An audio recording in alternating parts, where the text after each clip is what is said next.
출애굽기 20장 3절에서 7절입니다.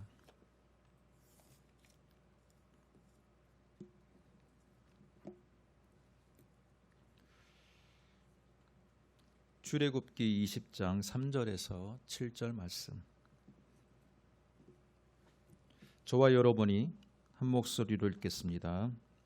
너는 나 외에는 다른 신들을 내게 두지 말라.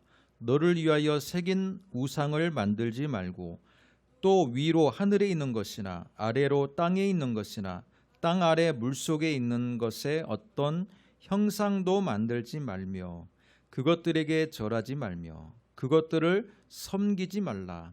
나 내 하나님 여호와는 질투하는 하나님인즉 나를 미워하는 자의 죄를 갚되 아버지로부터 아들에게 3, 4대까지 이르게 하거니와 나를 사랑하고 내 계명을 지키는 자에게는 1000대까지 은혜를 베푸느니라. 너는 내 하나님 여호와의 이름을 망령되이 부르지 말라. 여호와는 그의 이름을 망령되게 부르는 자를 죄없다 하지 아니하리라. 아멘. 출애굽기 20장 3절로 7절의 말씀 가지고 하나님에 대한 계명으로 제목으로 말씀을 듣도록 하겠습니다. 죄송합니다. 10계명은 10가지 계명 가운데 첫 번째 계명에서 네 번째 계명까지가 하나님에 대한 계명이고 다섯 번째에서 10번째까지가 사람들, 인간에 대한 계명이라고 볼 수 있습니다.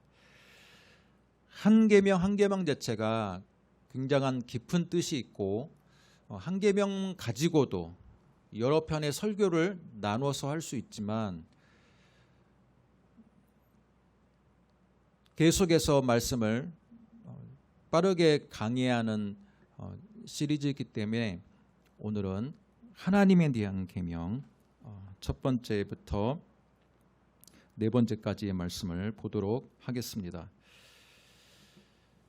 이스라엘 백성이 애굽에 살 때는 우리가 기억해야 될 것이 그들의 문화가 다신의 문화였다라는 것을 꼭 기억을 해야 됩니다.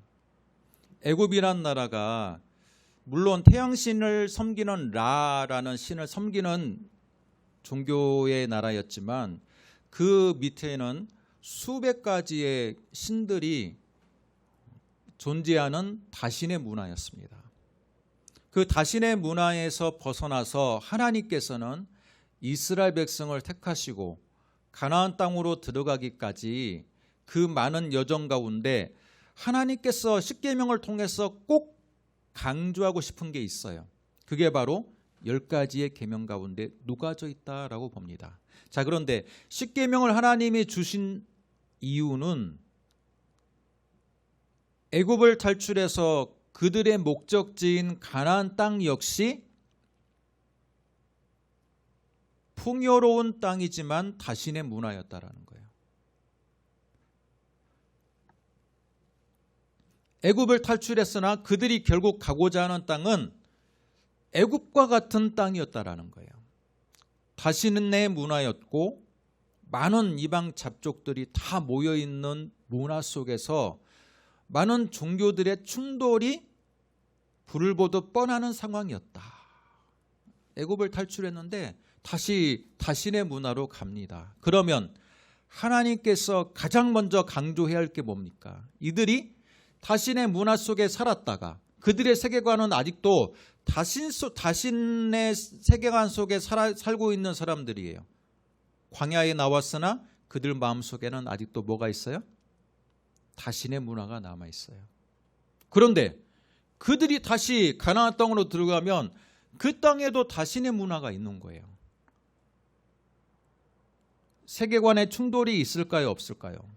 그다지 많이 없어요. 왜냐? 신의 이름만 바뀌었을 뿐이에요. 태양신 라와 여러 가지의 잡신들이 가나안 땅에 들어갔더니 바알과 아세라 신이라는 이름으로 바뀌었어요. 그러나 그들이 섬기는 신의 기본적인 특성은 비슷해요. 풍요와 번영이에요. 사람들에게 풍요와 번영을 주는 신이에요. 다만 이름이 바뀌고 신의 성격이 조금 다를 뿐이에요. 그러나 근본적인 신의 역할은 뭐냐? 사람들에게 축복을 내려주는 신이다라는 거예요. 여호와 하나님께서 이스라엘 백성을 광야로 내모셨는데 딱 보니까 이들이 자신의 세계관에 너무 익숙한 백성들이 다시 자신의 세계관으로 들어가니까 얼마나 하나님께서 그들과 언약은 맺었지만 걱정되겠습니까? 그래서 십계명, 율법을 가장 핵심적으로 요약한 십계명을 주셨는데 가장 첫 번째가 뭡니까? 첫 번째가 뭐예요?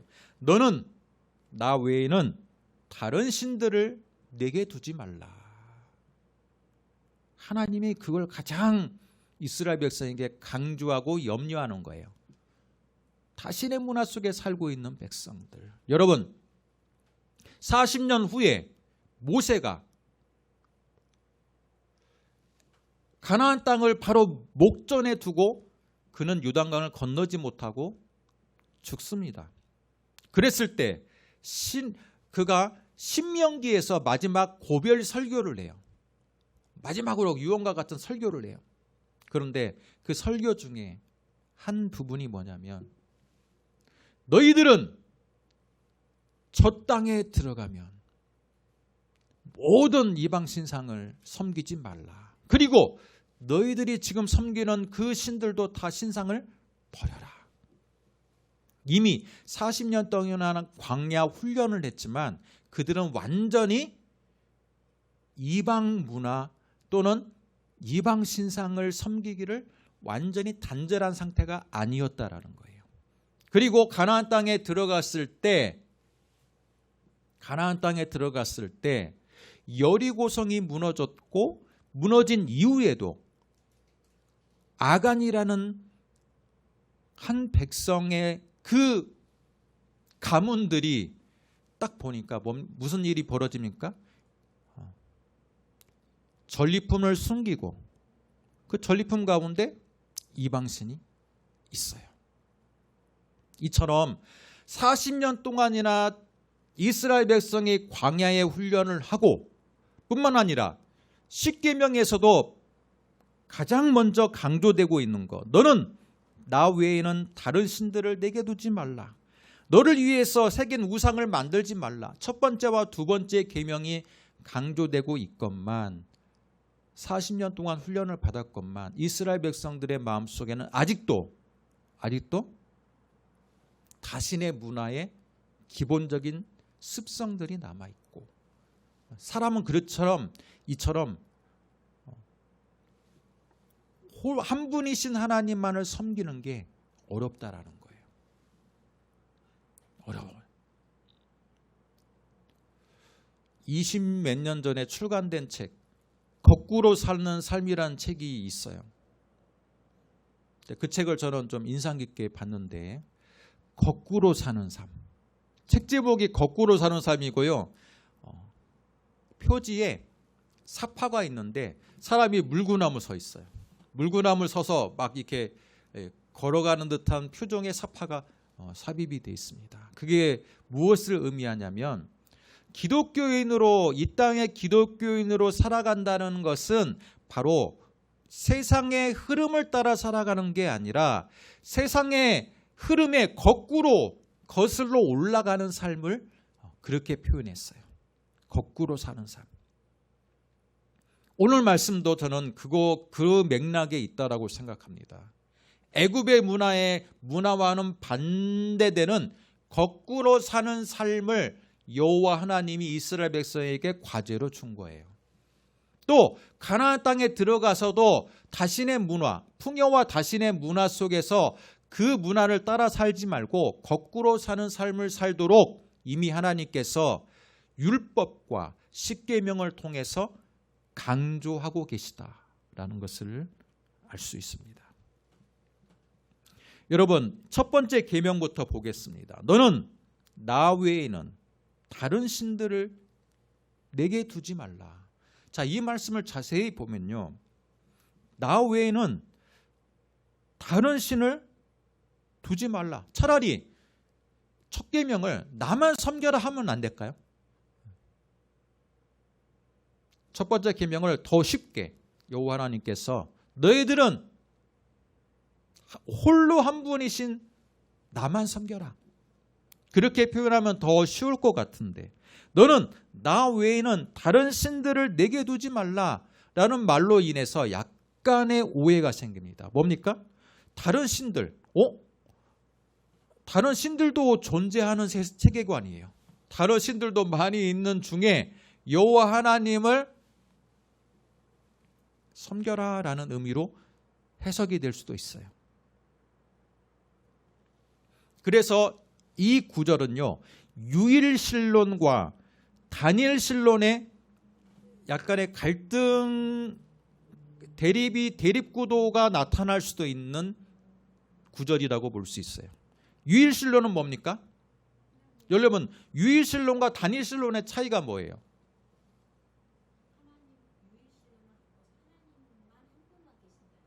맞아요. 전 세계에 오직 신은 한 분밖에 없는 게 유일신론이에요. 그러면 단일신론은 뭡니까? 여러 신들 가운데 뛰어난 한 신이 있는데 그 신을 선택하는 게 단일신론이에요. 다른 신들이 이미 있어요. 있다는 걸 전제로 하는 세계관이에요. 다른 신들이 있는데 그 신들 중에 나는 어떤 한 더 뛰어난 신을 선택하는 게 단일신론이고, 유일신론의 세계관은요, 다른 신들은 없어요. 다른 신들은 사람들이 만들어낸 신이야.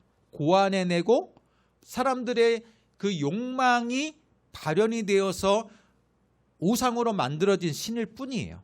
그리고 진짜 신은 딱 한 가지 신, 그 신이 바로 유일신론이에요. 자, 그러면 오늘 1절 첫 번째 계명으로 나오는 너는 나 외에는 다른 신들을 내게 두지 말라라는 것은 유일신론입니까? 단일신론입니까? 대답을 내보시죠.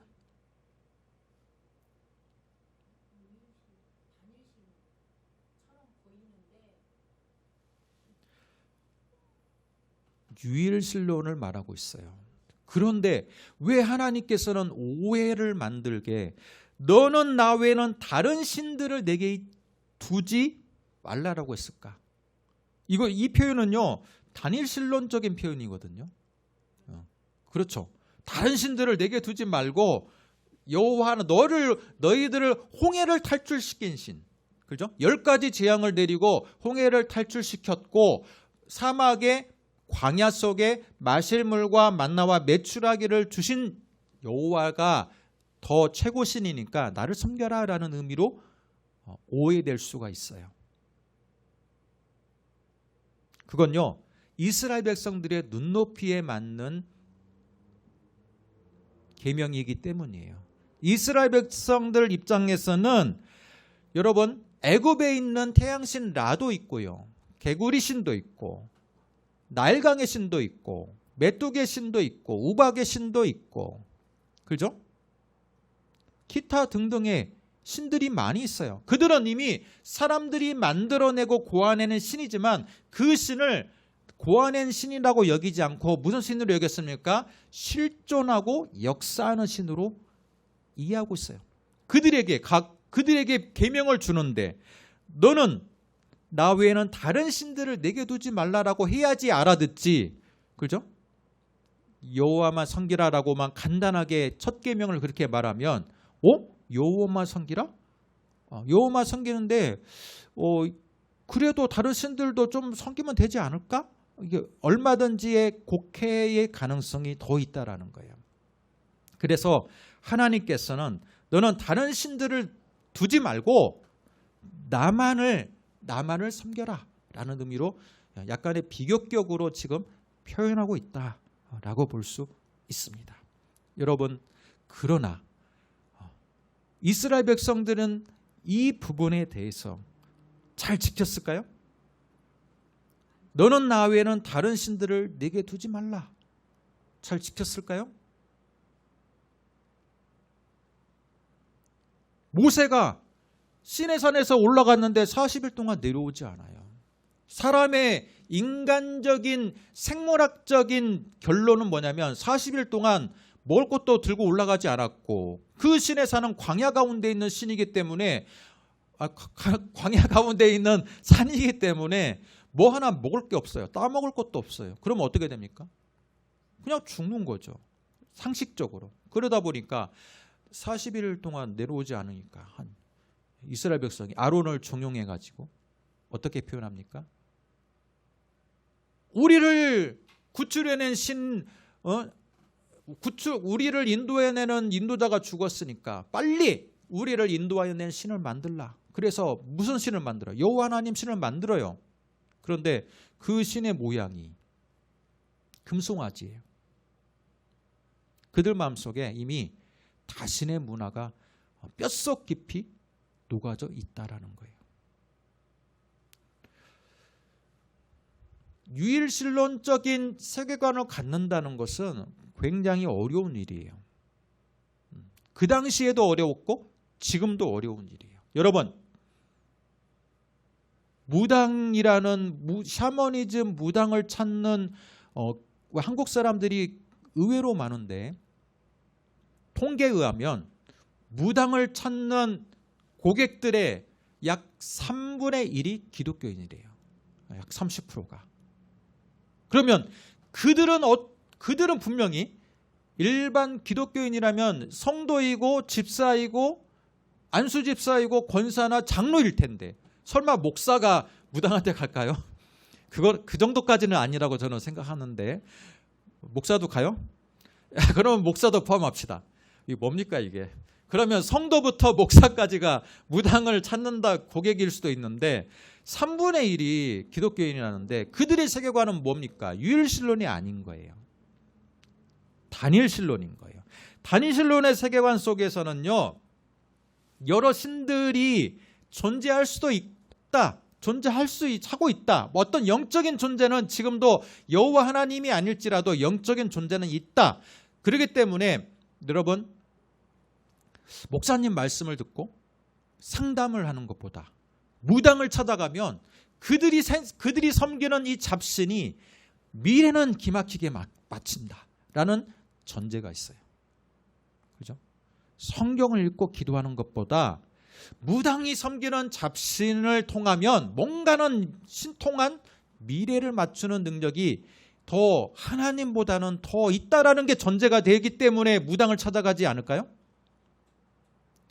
그런 전제는요, 단일신론, 여호와 하나님을 최고로는 섬기긴 하나 그 밑에 무당의 샤머니즘도 분명히 신적인 능력이 있고 또 사람의 미래와 길흉하복을 점치는 데에는 여호와 하나님보다는 그 신이 더 용할 수도 있다는 전제가 있기 때문에 무당을 찾는 거예요.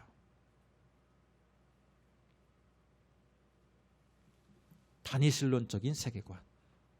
우리 한국 크리스찬 가운데 이 유일신론적인 세계관을 갖는 독실한 신자들도 있지만 의외로 단일신론적인 세계관을 갖고 신앙생활하는 분들도 있다라는 거예요.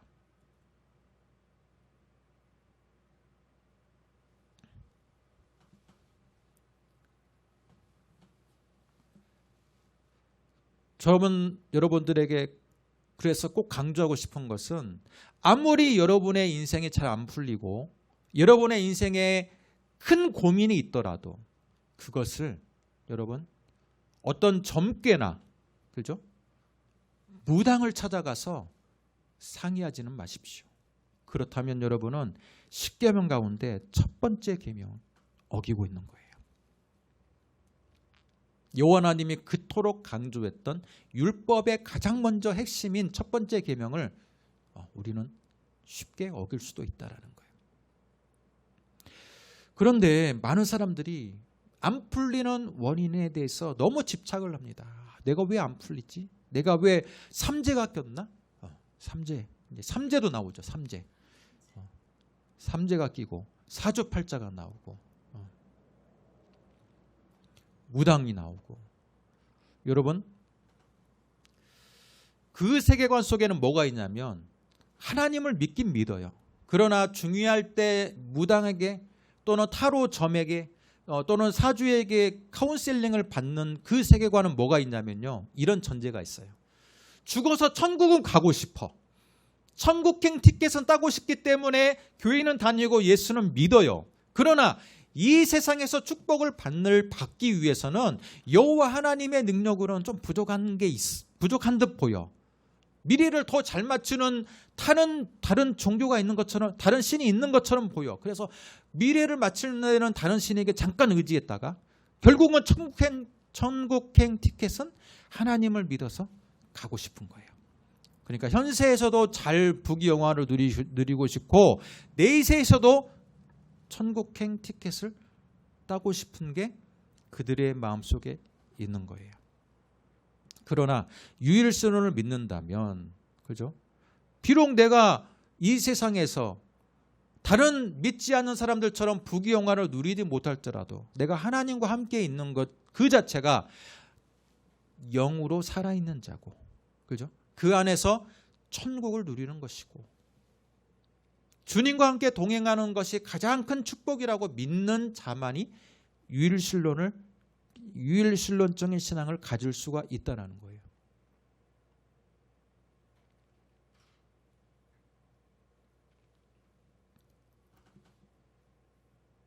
그렇기 때문에 첫 번째 이 계명을 지킨다는 게 생각보다 우리 시대에도 어려울 수 있다. 그 시대에도 어려웠지만 지금 우리가 살고 있는 이 시대에도 어려울 수 있다는 거예요.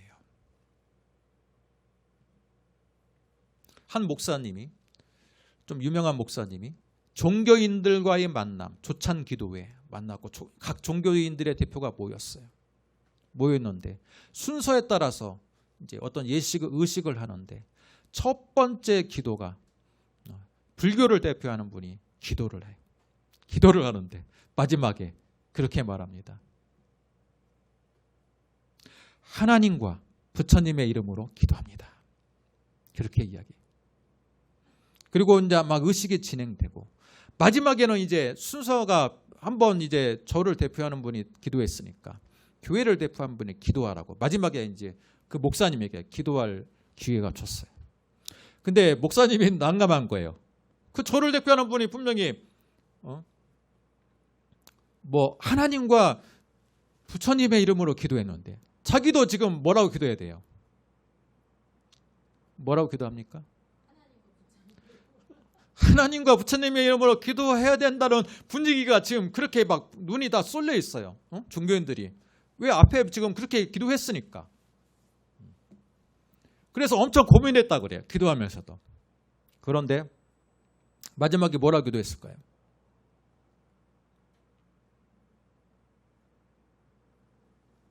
예수님의 이름으로 기도합니다. 그렇게 기도했어요. 이건 타협할 문제가 아니라는 거예요. 여러분, 불교와 같은 종교, 구도의 종교는요, 사람이 진리를 탐구하는 종교예요. 사람에서 출발하는 종교예요. 그렇죠? 사람에서 출발하는 종교의 특징은 뭐냐면 절대적인 건 없어요. 그걸 여러분 기억해야 돼요. 사람에게 출발하는 종교는 절대적인 진리는 없고요. 이 사람이 구도를 해가지고 발견한 진리예요. 그래서 너는 이거를 깨달았구나. 그러면 그 사람의 깨달음을 인정을 해줘요. 그렇지만 다른 사람이 구도의 과정을 겪어서 다른 또 진리를 발견하면 그 사람이 발견한 진리예요. 상대적인 진리관일 수 있는 시스템이에요. 불교는. 그렇기 때문에 얼마든지 예수님과 부처님의 이름으로 기도할 수도 있고 예수님 알라와 부처님의 이름으로 기도할 수도 있어요. 그 다른 종교도 나름대로의 진리가 있다라고 인정할 수 있는 상대적인 세계관이에요. 그러나 우리가 믿는 기독교는요, 사람으로부터 출발하는 종교가 아니라 구도의 결과로 깨달음을 얻는 종교가 아니라 계시의 종교예요. 여호와 하나님께서 계시하신 거기 때문에 그 계시는 상대적인 진리가 아니라 절대적인 진리인 거예요. 그렇기 때문에 분위기에 압도돼서 부처님과 예수님의 이름으로 기도하거나 그렇게 할 수가 없다라는 거예요. 너는 나 외에는 다른 신들을 내게 두지 말라는 것 또한 마찬가지예요. 어떤 신적인 존재를 같이 인정하고 나를 좀 최고로 세워주면 안 되겠니라는 전제가 깔린 의미가 아니라 다른 사람, 다른 신들을, 이 말씀이 다른 신들을 인정한다는 의미가 아니라 다른 신들은 인간의 풍요를 위한 그 욕망들이 반영되어서 있는 신의 모습을 하고 있을 뿐이라는 게 전제가 되는 말씀이에요. 신처럼 보이지만 다른 신들이 진짜가 아니기 때문에 오직 나만을 섬겨라라는 유일신론적인 표현이라는 겁니다. 두 번째, 너를 위하여 새긴 우상을 만들지 말라. 여러분, 이스라엘 백성이 가장 먼저 흔들렸던 것이 바로 오히려 첫 번째도 있지만 두 번째가 더 강했던 것 같아요.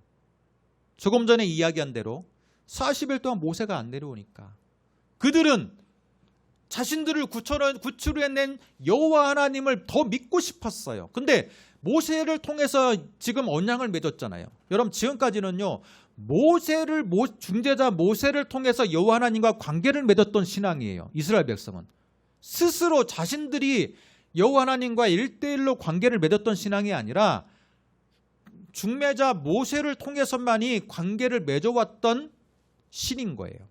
그런데 이 중개자가 없어졌어요. 이스라엘 백성은 멘붕이 왔죠. 그러니까 그들 나름대로 우리를 중개했던 사람이 없으니까 우리가 직접 여호와 하나님과 관계성을 맺고 싶으니까 그들도 나름대로 열심히 노력해서 여호와의 신상을 만들어요. 근본적인 그들의 마음에는 뭐가 있어요? 우리를 구출해낸 여호와 신에 대해서 감사의 의미가 있고 여호와 신을 더 믿고 싶은 마음이 있는 거예요. 그런데 문제는 뭐냐면 그들이 여호와 신이라고 해서 만들어낸 신은 애굽에서 서민들과 일반 민중들이 가장 대중적으로 믿는 금송아지 신이었어요. 금송아지 신을 만들어 놓고, 그냥 신이 아니에요, 여러분. 그들이 애굽을 탈출할 때 여러 가지 금은 보화를 가지고 왔는데 그들이 자발적으로 금을 모아요. 얼마나 나름대로의 정성이 들어갔습니까? 자신들이 소중하게 여기는 금을 다 모아서 그걸 녹였습니다. 그리고 모양틀을 만들어 가지고 금송아지를 만들었어요. 그러니까 얼마나 비싼 겁니까? 그 당시로 말해도 여러분 순수한 황금이에요. 황금으로 금송아지를 만들었어요. 얼마나 고가입니까? 얼마나 소중합니까? 나름대로 자신들의 소중한 것들을 모아서 여호와 하나님을 만들었어요. 그리고 그 신을 향해서 절을 합니다. 그러면 그 신은 여러분 어떤 신입니까? 여호와 하나님 신입니까? 그들은 분명히 여호와 하나님 신이라고 지금 생각하고 섬기고 있거든요. 신상을 들고 우리를 이제 그 신상을 앞세우고 광야를 막 전진할 것 같은데, 그 신은 무슨 신이에요? 그 신 이름이 여호와 하나님이라니까요.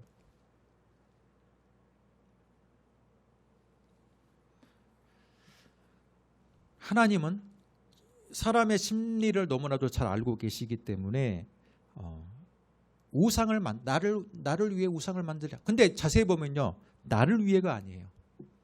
뭐라고 돼 있어요? 너를 위해. 너를 위해. 우상의 특징은요, 말로는 여호와 하나님을 위해서 만들었다고 하지만 실제로는 우리 자신을 위해서 만드는 거예요. 우리 자신이 조금 더 잘 믿기 위해서. 여러분, 하나님이 눈에 보이지도 않는 하나님을 믿는다는 게 얼마나 어렵습니까? 그래요, 안 그래요? 지금도 어려워요. 지금도 어려워요. 눈에 보이지 않는 하나님을 믿는다는 건요, 사람으로서는 생각하기조차도 힘들어요. 왜냐하면 사람은요, 어떤 것을 떠올릴 때 뭔가를 구체화시켜서 떠올리거든요. 형상으로 기억하든 뭔가의 사건으로 기억하든 아무것도 안 보이는 신을 섬긴다는 건 정말 힘든 거예요. 그렇기 때문에 사람은 계속해서 뭔가를 만들고 이미지화 시키는 거예요. 그래서 우상의 특징은 알고 보면 내가 더 나를 더 이롭게 하기 위해서 우상을 만드는 거예요. 나를 더 이롭게 하기 위해서. 제가 가끔 가는 병원이 있어요. 은평구에 있는 큰 병원이에요. 병원 이름 대면 좀 안 될 것 같으니까 은평구에 있는 가장 큰 병원이에요. 그럼 어떤 병원인지 아마 찾아보면 나올 거예요. 그런데 그 병원은 제가 가끔 이제 벤치 1층에 가면 로비에 계속해서 사람들이 앉아 있는 곳이 많아요. 벤치가 많아. 그래서 벤치에 앉아 있어요. 근데 어느 날 벤치에 앉아 있는데 한 분이 쑥 제 옆으로 와요. 그래서 이 사람 왜 갑자기 옆으로 오지? 근데 알고 봤더니 제 옆에 있는 한 동상에게 손을 잡아요. 손을 쑥 잡고 지나가고 또 가만히 있는데 또 한 분이 와요. 또 손을 쓱 악수를 딱 하고 그 손으로 한 손으로 악수하는 게 아니라 두 손으로 악수를 쓱 하고 고개를 조아리면서 갑니다. 그 동상이 뭐였을까요?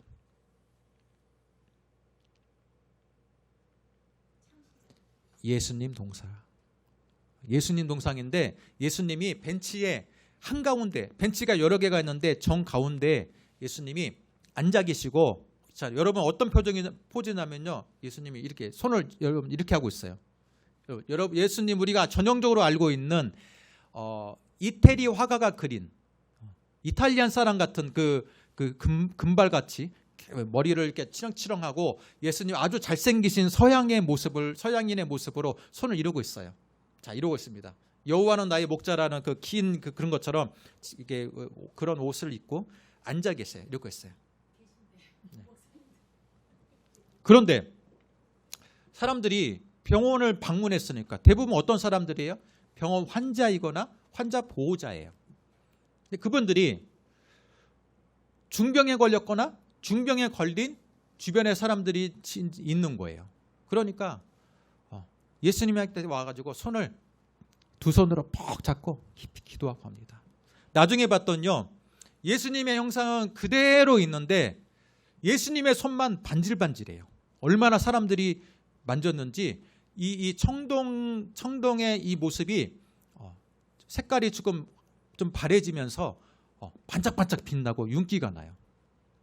그러다가 또 최근에 가서 봤더니 거기에 손세정제가 하나 달려 있어요. 이제 손세정제를 하고 여러 사람이 만지니까 코로나 또 감염의 위험이 있으니까 손세정제 이게 다 닦고 예수님 손을 만지라는. 저는 근데 그 모습을 보면서 처음에는 왜 굳이 이렇게까지 하지?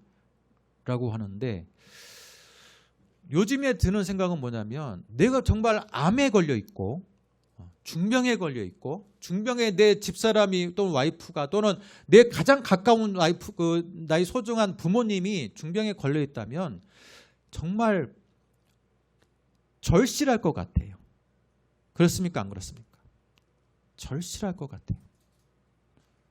의학의 힘을 빌리기 위해서 병원에 왔지만 의학의 힘을 통해서라도 그 의사에게 특별히 내 사랑하는 내 몸, 내 가족에게만큼은 더 초능력적인 능력을 의사에게 발휘해서 좀 낫게 하고 싶은 소망이 바로 예수님의 손을 잡는 그 마음속에 담겨 있지 않나. 정성을 드리는 거예요. 한편으로는 그들의 마음이 공감이 가고 이해가 돼요. 그죠? 됩니다. 그러다 보니까 그 주변에 앉아 있다 보면요, 심심치 않게 예수님의 손을 잡는 분들이 많이 방문을 합니다. 지나갑니다. 다음부터는 그 옆자리에 안 앉았어요. 자주 왔다 갔다 하니까. 제가 말하고 싶은 건 뭡니까? 사람들의 그 예수님을 더 의지하고 싶은 마음이 반영이 돼 있습니다. 그죠? 그 동상을 손을 잡는 게, 여러분은 여기 보세요. 예수님의 손을 잡는 게 예수님을 더 의지하고 싶고 예수님께 더 기도하고 싶고, 그죠? 하나님의 능력을 더 믿고 싶고 의지하고 싶기 때문에 손을 잡는 거예요. 그들의 마음의 기본적인 마음은 더 예수님을 잡고 싶은 거예요. 그러나 실제로는 엄밀하게 말하면 그 동상은 어떤 한 사람에 의해서 만들어지고 제작되어진 거고, 실제로 예수님의 모습은 이태리 사람처럼 그렇게 서양인의 모습은 아니었다는 것. 철저하게 가장 이상적인 아름다움을 갖춘 얼굴로서 앉아있고 가장 평안한 모습으로 앉아있다면 그 모습이 부처님의 평안한 얼굴과 무슨 차이가 있겠느냐. 어찌됐건 의지하고 싶은 거예요. 하나님은 바로 그들의 중심을 아시기 때문에 너희들을 위해서 새긴 우상을 만들지 말라. 우상이라는 것은, 하나님을 형상화하는 것은 결국 만든 사람의 의지가 반영이 되고 만든 사람의 욕망이 반영이 돼 있어요. 그들이 만든 우상은요, 그들이 만들어서 하나님이라고 지칭하고 그걸 예수님이라고 지칭하더라도 그건 실제의 하나님의 모습도 아니고 실제 예수님의 모습도 아니라는 거예요. 그런데 사람들은 보이지 않는 하나님을 향해서 두 손을 모아서 기도하는 것보다 보이는 형상의 그 하나님을 향해서 손을 잡는 것을 더 좋아하고 더 내 기도가 잘 응답될 것 같다라는 착각에 빠진다라는 거예요. 사람의 심리가 그렇다는 겁니다. 제가 한 병원의 예를 들었지만 지금 우리 시대에는요, 그 병원에서만 일어나는 일은 아니에요. 또 뭐 대표적인 게 뭐가 있는지 아십니까? 목회자의 우상화예요. 예배드려 나왔으면 안 보이는 하나님을 위해서 예배하기 위해서 나온 건데 목회자는 뭐예요? 안 보이는 하나님을 여러분 말씀을 통해서 그 하나님의 뜻을 전달하는 매개체일 뿐인데 대부분의 사람들은 교회를 선택할 때 목사님을 봐요. 목사님의 학벌을 보고 특히 목사님의 외모를 보고 교회의 규모를 봅니다. 제가 농담 삼아 최근적으로 얘기합니다. 내가 조금이나마 더 잘생겼으면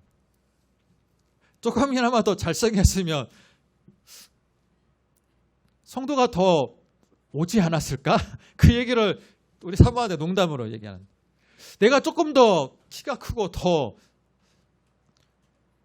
피부가 더 좋았으면. 현대인들은요, 사람의 외모를 보는 거. 여러분, 배우자를 고를 때도 제일 1순위가 그 사람의 능력을 보기도 하지만 최근에 많이 트렌드가 바뀌고 있어요. 1순위가 뭡니까? 배우자의 외모. 내가 원하는 이상형이라면 그 사람이 좀 가난해도 나는 감수하고 살겠다라는 사람이 훨씬 더 많다라 그래요. 주원이가 끄떡끄떡 하는데 주원이도 외모를 보는 주원이. 그럴 수도 있죠. 맞습니다. 훨씬 더 핸섬한 사람 앞에 있으면 그냥 호감이 가는 게 사람의 마음, 기본 심리예요. 그런데 교회를 찾을 때도 그 심리가 그대로 반영되었어요. 이왕이면 목사님이 학벌이 어떻고 교회 규모가 어떻고 그것도 중요하지만 더 중요한 것은 목사님이 얼마나 핸섬하시고 카리스마 있고 얼마나 내가 따르기에 좀 따를 만한 목사님인지를 보는 그것을 보는 게 현대인의 트렌드예요. 그래서 그런 현상을 뭐라고 하냐면 스타 목사를 추종하는 현상이라 그래요. 스타 목사. 마치 많은 사람들이 방탄이든 뭐가 됐든 아이돌을 추종하는 것처럼. 아이돌이란 뜻이 영어로 뭡니까? 우상이란 뜻이에요. 우상. 여러분 영어로 아이돌이 우상이란 뜻 아시죠? 마찬가지로 교회를 정할 때 이왕이면 내가 신앙생활할 때 내가 다니는 교회 목사님이 조금 더 앞에서 위험 있게 보이고 그렇죠? 목회자 같이 보이고 목사님처럼 할렐루야 이렇게 하시면서 또 그러면서 게다가 잘생기면 그 교회에 더 가고 싶은 게 사람의 심리예요. 저는 그게 근본적인 마음속에 그것도 하나의 우상이 될 수 있겠다. 왜? 목회자는 실제로 하나님의 뜻을 전달하는 그 매개자인데 그게 오히려 바뀌어서 목회자 자체가 되는 거예요. 목사님이 전달해 준 하나님만이 더 능력이 있는 하나님의 말씀처럼 보여요. 다른 목사님이 전해주는 말씀은 귀에 안 들어와요. 실제로 그렇게 이야기하는 분들이 있어요. 나는 어느 교회, 서울의 유명한 어느 교회를 다니는데 내가 지금 주일반 거기를 다니는데 내가 새벽 기도회나 수요 기도회는 지금 동네 교회를 다녀. 근데 동네 교회 목사님은 내가 다니는 그 교회 목사님에 비해서 위험이 없어. 은혜가 안 돼. 그렇지만 내가 다니는 교회가 머니까 수요예배는 멀리 갈 수가 없으니까 동네 교회를 다니지만 역시 동네 교회는 동네 교회야. 그렇게 생각하고 이야기하는 분들이 의외로 주변에 있습니다. 그건 뭐예요? 목사님을 이미 판단하는 거예요. 그 목사님, 스타 목사님의 그 가지고 있는 위상 자체가 더 대단하게 보이고, 이름 없는 작은 교회의 한 목사님인 그냥 그 자체로 아무리 은혜로운 말씀을 전해도 그 자체로 그냥 권위가 없고 목사 가치도 잘 안 보이고, 우리 시대의 모습이에요. 저는 그게 어쩌면 그것도 하나의 우상화가 될 수 있겠다. 목회자의 우상화. 스타 목사와 스타 목사를 추종하는 기독교인들. 그 결과는 교회의 대형화. 여러분, 교회가 대형화될수록 나는 그렇게 건강하다고 생각하지 않아요. 500명 이상을 넘어가면 교인들이 서로 잘 몰라요. 그러나 교회를 코이노니아라는 건 뭡니까? 교제의 공동체. 하나님과의 교제, 성도와의 교제. 교제가 잘 이루어지지 않는 교회가 과연 건강할 수 있느냐? 그렇죠? 세 번째, 내 하나님의 이름을 망령되이 일컫지 말라. 우리가 얼마나 망령되이 일컫습니까? 쉽게 맹세합니다. 하늘에 맹세하고 하나님께 내가 맹세한다. 그 얘기를 우리는 특히 믿는 사람일수록 그래요. 하나님께 맹세합니다. 실제로는 어때요? 거짓말을 하면서. 영어적인 표현에서도 오마이 갓이란 말이 있죠. 그건 뭡니까? 그거 지금 약간 지금 비꼬는 말이거든요. 교회를 다니지 않으면서도 흔히 서양인들은 오마이 갓이라고 그러고, 그죠? 갓댐이라 그러고. 그 뭡니까? 이미 하나님의 이름이 망령되이 일컬어지고 있는 시대를 살고 있다. 믿는 사람들조차도 하나님을 쉽게 하나님의 이름을 걸고 맹세하는 우리의 현상을 우리는 주변에서 흔하게 보게 됩니다. 이것 외에도 이야기하고 싶은 것은 많지만 제가 이야기했던 것만이라도 특별히 우리 화평교회 우리 교인들은 잘 지켰으면 좋겠어요. 어떤 무당적인 우리 인생의 문제를 하나님께만 여러 번 고하지 사주나 무당이나 이상한 신적인 존재에 의존해서 인생의 위기를 모면하려고 하는 그런 헛된 시도를 하지 않기를 바랍니다. 뿐만 아니라 어떤 동상을 통해서 손을 만짐을 통해 가지고 내가 병이 나을 수 있다, 내가 더 좋아질 수 있다라는 헛된 희망이나 헛된 믿음을 갖지 않기를 원합니다. 목회자를 스타 목사화 시켜서 그 목사님 교회를 다녀야지만 내가 축복을 받을 수 있고 은혜가 된다라는 헛된 믿음을 버리시기를 바랍니다. 여호와 이름을 망령되이 일컬어서 쉽게 맹세하거나 쉽게 하나님의 이름을 걸고 쉽게 사람들에게 말하는 그런 신앙인이 되지 않기를 주님의 이름으로 당부합니다. 이 시간 함께 기도하겠습니다.